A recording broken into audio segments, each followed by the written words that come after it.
Z batohu padá prach z dlouhých cest. Město mi z kapsy už dávno vypadlo. U pasu mám nůž a v očích jen les.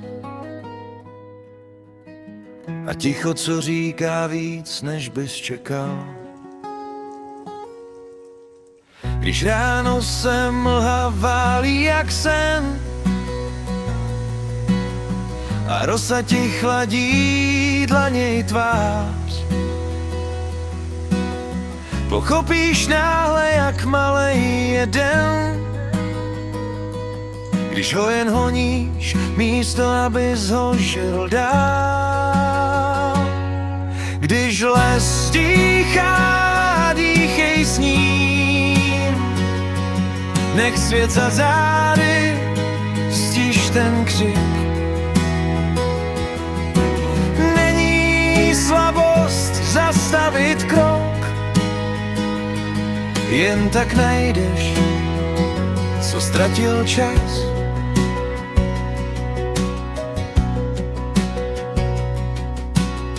Potkal jsem Trumpa u starýho smrku. Říkal jen málo, ale věděl dost. Lidi se ženou, jak kdyby šli k cíli, ale často utíkají sami před sebou.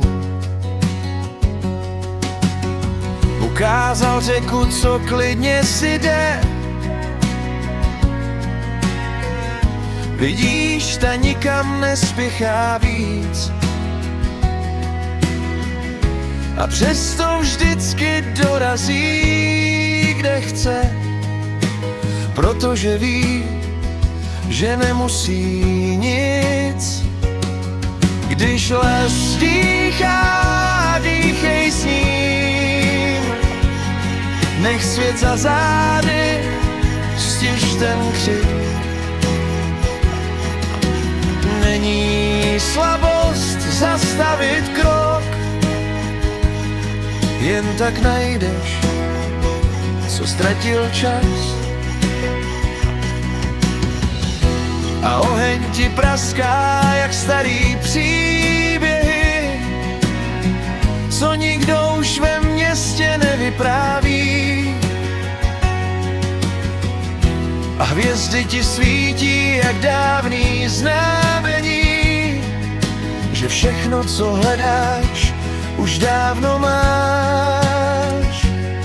Tak když les dýchá, dýchej s ním a nech ten spěch, ať odejde pryč. Zastavit se není prohrání hřích, je to návrat tam, kde jsi byl vždycky blíž.